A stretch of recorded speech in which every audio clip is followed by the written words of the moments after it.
Taiwan पर तकरार और इसी बीच अब 16 मिनट से भी कम का वक्त बचा है नैन्सी पेलोसी को, क्योंकि साउथ कोरिया जाना है। और उसी बीच ये बड़ा सवाल उठ जाता है कि आखिर वो जाएंगी कैसे। प्लेन उनका तैयार है और अभी बात हो रही है वैकल्पिक रूट को लेकर। क्या वो रूट हो सकता है?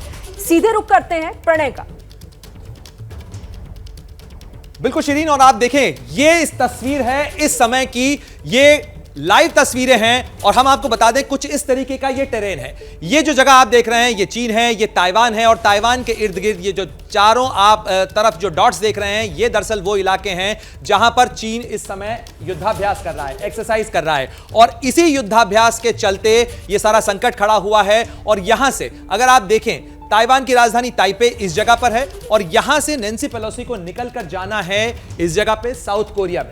इस समय जिस चीज को लेकर चर्चा चल रही है, बात चल रही है कि किस तरीके से वो यहां से जा सकती हैं। और ऐसे में एक वैकल्पिक रूट की भी बात हो रही है और वो वैकल्पिक रूट किस जगह पर हो सकता है? क्या वो यहां पर हो सकता है? क्योंकि ये वो जगह है जो नाहा है। नाहा वो जगह है जो कि ओकिनावा प्रांत जापान का है, यानी जापान की टेरिटरी के अंदर अगर चली जाती हैं तो उसमें वो जापान का जो क्षेत्राधिकार है उसमें पहुंच जाएंगी। लेकिन अगर आप देखें कि किस तरीके से इस ब्लॉकेड के चलते एक संकट जो खड़ा हुआ है, उस समय में एयर ट्रैफिक, चूंकि चीन ने कह दिया है कि इस इलाके का इस्तेमाल न करें एयरलाइंस, और इसीलिए आप देखें इस समय में कुछ इस तरीके की स्थिति इस एयर ट्रैफिक की देखी जा सकती है। ये लाइव एयर ट्रैफिक है इस समय में इस पूरे इलाके में जहां पर चीन एक्सरसाइज कर रहा है। वहां पर बहुत कम एयरक्राफ्ट्स यहां से नजर आ रहे हैं और जो एयरक्राफ्ट्स हैं जो ताइपे से जा रहे हैं, जो ताइपे से जाने का जो रास्ता है साउथ कोरिया की तरफ, वो रास्ता ये रूट बनता है। यहां से साउथ कोरिया जाने का रास्ता बनता है। इस तरफ ये साउथ कोरिया है और ये जापान है और इस तरफ से जो रास्ता बनता है, ऐसे में इस जगह से यानी ताइपे से निकलकर नैन्सी पेलोसी के जहाज को जो यूएस एयरफोर्स का विमान है, इसे यहां से निकलना है और इसे पहुंचना है साउथ कोरिया में। और ऐसे में जो बड़ा सवाल होगा इस जगह का कि यहां से ये विमान किस जगह से निकलता है, कैसे निकला जाता है, इस विमान का रास्ता कौन सा होता है, इससे बहुत सारी चीजें तय होंगी। और आपको ये चीज और भी दिखा देते हैं।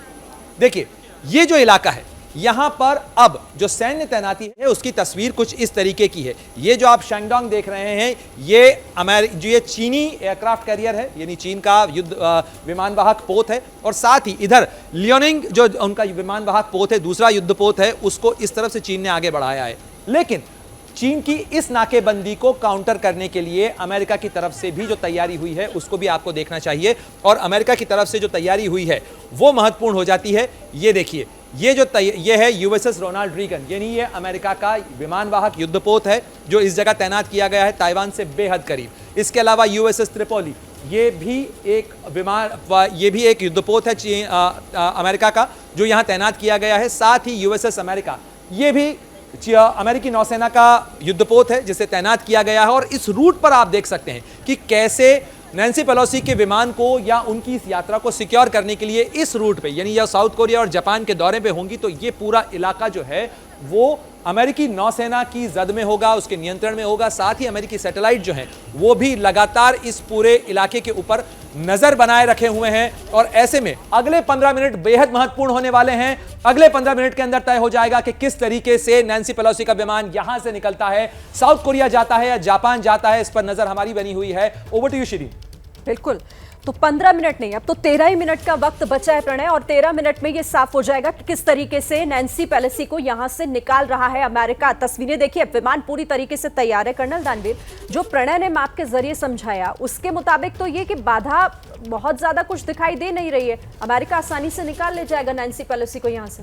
देखिए, जो प्रणय ने जो ये एयर ट्रैफिक रडार को दिखाया और उससे जो एयर ट्रैफिक देखने में देख के जो समझ में आ रहा है वो बड़ा क्लियर ये समझ में आ रहा है कि दो कॉरिडोर्स अवेलेबल हैं जहां पर सिविल ट्रैफिक का मूवमेंट है। एक नॉर्थ ईस्ट टुवर्ड्स जापान जा रहा है और दूसरा ईस्ट ईस्ट नॉर्थ की डायरेक्शन के अंदर एक रूट है जो कि फिर से वो जापान की तरफ ही जा रहा है। बट बहुत सारे इलाके ऐसे खाली हैं जहां पर कोई एक्टिविटी, एयर एक्टिविटी नहीं हो रही है। इसका मतलब ये है कि एरिया वेल डिफाइंड हो गया है एक्सरसाइज का और सेफ्टी अवेलेबल है। तो ये सब देखकर नहीं लगता कि नैन्सी पेलोसी जो हैं वो वहाँ पर फंस गई हैं, वो बड़े आराम से निकल जाएंगे। लेकिन यस, ये बात ज़रूर है कि उनको री-रूटिंग के लिए मजबूर कर दिया गया है, क्योंकि जो शॉर्टेस्ट रूट है ताइपे से कोरिया का, वो इस्तेमाल नहीं कर पाएंगी। अब उनको जापानीज टेरिटरी के ऊपर से ओवरफ्लाई करके कोरिया पहुंचना पड़ेगा। यानी आप ये कह रहे हैं कि यात्रा में बाधा तो हमने डाल दी, ये कहने की कोशिश, ये मैसेज देने की कोशिश चीन की है। लेकिन तस्वीरें एक बार दर्शकों को दिखा देते हैं फिर से। देखिए, विमान पूरी तरीके से तैयार है और इसी विमान में सवार होकर अगला साउथ कोरिया का पड़ाव उनको पूरा करना है, वहां जाना है। और देखिए 11 मिनट का वक्त, बहुत ही कम समय, अब महज 11 मिनट का वक्त बाकी है। देखिए उस प्लेन का, उस विमान का दरवाजा भी खुल चुका है और अब बस मुझे लगता है कि बहुत कुछ देरी नहीं होगी। जिस तरीके से प्रणय ने बताया कि वो रास्ता भी तैयार दिखाई दे रहा है, जिस वैकल्पिक रास्ते का इंतजार किया जा रहा था कि कौन सा हो सकता है। के सिन्हा सर, इसका मतलब ये कि अब तो कोई बाधा नहीं है, नैन्सी पेलोसी उड़ान भर लेंगी यहां से?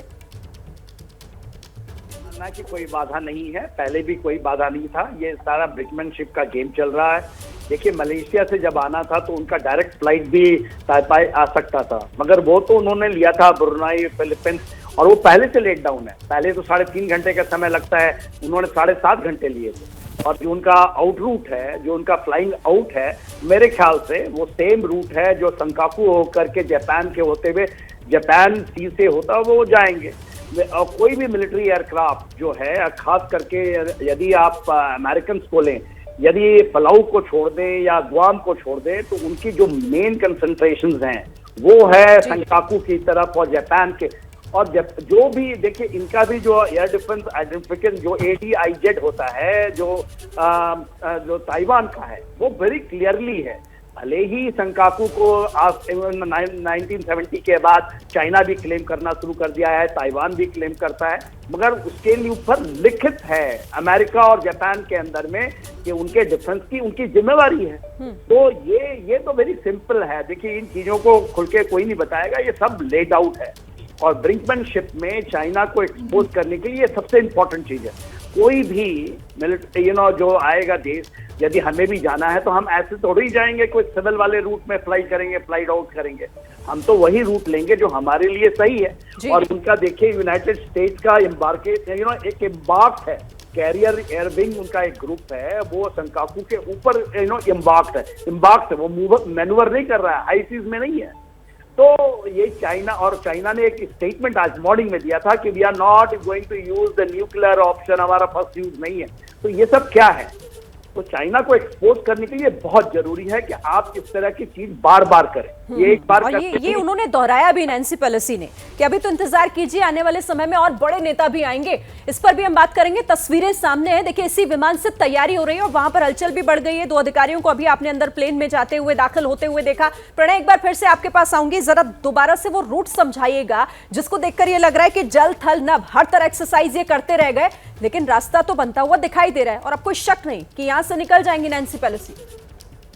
बिल्कुल शिरीन, और इस समय सारी दुनिया की नजरें इस जगह पर लगी हुई हैं क्योंकि ताइवान चीन के सामने जिस तरीके से खड़ा हुआ है, ये वो जगह है। अगर आप देखें, ये मार्क करके हम आपको बता रहे हैं, ये जो 4-6 जगह आपको ताइवान के इर्द गिर्द नजर आ रही हैं, ये वो जगह है जहां पर इस समय चीन की एक्सरसाइज चल रही है। यानी इन जगहों पर, तमाम जगहों पर चीन के युद्धपोत मौजूद हैं। यानी ताइवान के चारों तरफ ये चीनी युद्धपोत मौजूद हैं जिनकी एक्सरसाइज चल रही है और जिसके लिए चीन की तरफ से चेतावनी जारी की गई है कि कोई भी इस इलाके के अंदर ना आए, यानी ताइवान की एयर स्पेस का इस्तेमाल ना करे। और ताइवान की एयर स्पेस का मतलब होता है कि इस इलाके के अंदर यहां से जो ट्रैफिक गुजरता है, क्योंकि इसमें सबसे महत्वपूर्ण बात यह भी होती है, अगर आप लाइव ट्रैफिक को देखें, कई विमान आपको यहां से गुजरते हुए नजर आ रहे हैं। ये आप देख सकते हैं कि किस तरीके से ताइवान के आसपास का इलाका, ये जो एयर स्पेस है, ये लाइव ट्रैक करके हम आपको बता रहे हैं कि ये चीन है जिसके ऊपर से वो विमान गुजरते हुए नजर आ रहे हैं, साथ ही ये ताइवान है और ताइवान से उन्हें जाना है साउथ कोरिया और साउथ कोरिया के ऊपर यहां पर उन्हें पहुंचना है। और इस समय में अगर आप लाइव ट्रैफिक देखें तो कुछ इस तरीके की तस्वीर निकल के आ रही है। लेकिन सबसे बड़ा सवाल यहां पर इसलिए है क्योंकि जब टेक ऑफ करता है विमान तो विमान का अल्टीट्यूड कम होता है, यानी विमान जमीन से जब उठता है तब उसे इस ऊंचाई तक पहुंचने में, जहां की इंटरनेशनल कैरियर्स जो हैं 32,000 फीट या 40,000 फीट की ऊंचाई के ऊपर उड़ान भरते हैं, उस तक अचीव करने में टाइम लगता है। और ऐसे में यही वो जगह होती है जब लाइव फायरिंग एक्सरसाइज अगर इस जगह पे चल रही हो, इस जगह पे चल रही हो या यहां चल रही हो, तो ऐसे में विमान के लिए निकलने की चुनौती होती है। और इसी चुनौती का मुकाबला करने के लिए और चीन को संदेश देने के लिए जो तैयारी की गई है अमेरिका की तरफ से, उसकी तस्वीर कुछ इस तरीके की तस्वीर है। हम आपको बता दें कि ये देखिए, ये ताइवान के इर्द गिर्द जो नाकेबंदी की या तैनाती की गई है अमेरिका की तरफ से भी, इस जो नाकेबंदी की कोशिश चीन की तरफ से की जा रही है उसको काउंटर करने के लिए, चीन को संदेश देने के लिए। और ये देखिए अमेरिका का 7वें बेड़े का जो युद्धपोत है, विमान वाहक युद्धपोत यूएसएस रोनाल्ड रीगन, वो ताइवान से बेहद नजदीक है, यानी इसके ऊपर तैनात अमेरिका के लड़ाकू विमान कुछ ही पल में उड़ान भरने के लिए तैयार हैं। साथ ही अमेरिका के जो सैटेलाइट्स हैं, अवाक्स विमान हैं जो कि ग्वाम से उड़ान भरकर इस एरिया में मौजूद हैं, वो लगातार निगरानी रखे हुए हैं। और साथ ही यहां से लेकर पूरे साउथ कोरिया और जापान तक, यानी ईस्ट चाइना सी के ऊपरी छोर तक अमेरिका ने देखिए किस तरीके से अपने युद्धपोत तैनात कर रखे हैं। और यह तस्वीर अब से कुछ देर पहले की है। और आपको बता दें कि इसके साथ ही जो अन्य युद्धपोत हैं वो भी और साथ ही आपको एक बार फिर बताते हैं, ये देखिए एक दूसरे नक्शे के जरिए हम आपको समझाने की कोशिश कर रहे हैं कि कैसे ताइवान से इस विमान को पहुंचना है बुसान में और साउथ कोरिया के अंदर। और साउथ कोरिया पहुंचने के लिए इस विमान को यहां से करीब 2:30 बजे का वक्त है भारतीय समय के अनुसार जब इस विमान को उड़ना है। और ऐसे में 6 जो पॉइंट आप देख रहे हैं इस नक्शे के ऊपर, ये वो 6 बिंदु हैं जहां पर इस समय चीन की एक्सरसाइज चल रही है। और इस विमान के यात्रा को सिक्योर करने के लिए, इसको सुरक्षित बनाने के लिए करीब 1500 किलोमीटर का सफर जब यह विमान तय करेगा अमेरिकी वायुसेना का, तो उसको सिक्योर करने के लिए, चीन के इस चुनौती का मुकाबला करने के लिए अमेरिका ने भी पूरी नाकेबंदी की है। और इस नाकेबंदी के बीच अमेरिका का सीधा संदेश है कि वो नैन्सी पेलोसी को सुरक्षित निकालकर ले जाएगा। ये वो विमान स्क्रीन पर आपके सामने जिससे नैन्सी पेलोसी को सफर करना है। और अब नजरें इस बात के ऊपर कि किस रूट से ये विमान निकलता है। Over to you Shri. बिल्कुल प्रणय, क्योंकि अब तो महज 4 मिनट का वक्त बचा है। 4 मिनट 54 सेकंड्स का ये वक्त जो अब बहुत ही जल्द खत्म होने वाला है। और उसके बाद नैन्सी पेलोसी यहां से उड़ान भरेंगे। एक्सपर्ट्स का रुख कर लेते हैं कर्नल दानवीर। ये तो चीन की चुनौती तो धराशायी हो गई, लग तो ऐसा ही रहा है। बिल्कुल। और अगर इस टेरेन को और ध्यान से अगर हम ऑब्जर्व करें, इसको देखें, तो जो पहले प्रणय बता रहे थे कि ये नाहा आइलैंड है, तो इसी नाहा आइलैंड के आगे आप ताइवान की तरफ चले तो एक और बिल्कुल नज़दीक, सबसे नज़दीक जो ताइवान के नज़दीक जो आइलैंड है वो है योनागुमी।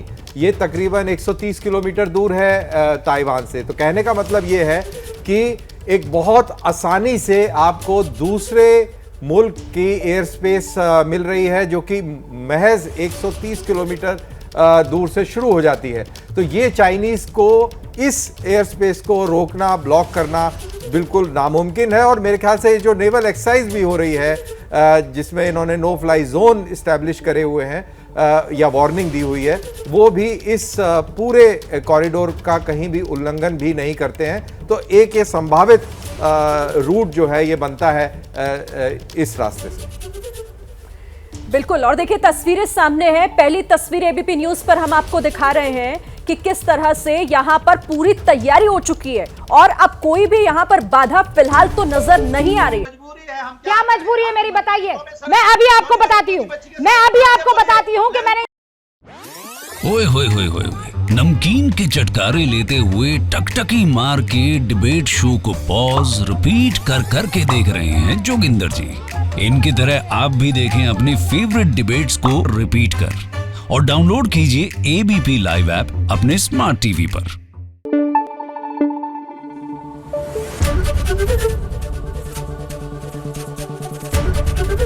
एबीपी न्यूज आपको रखे आगे।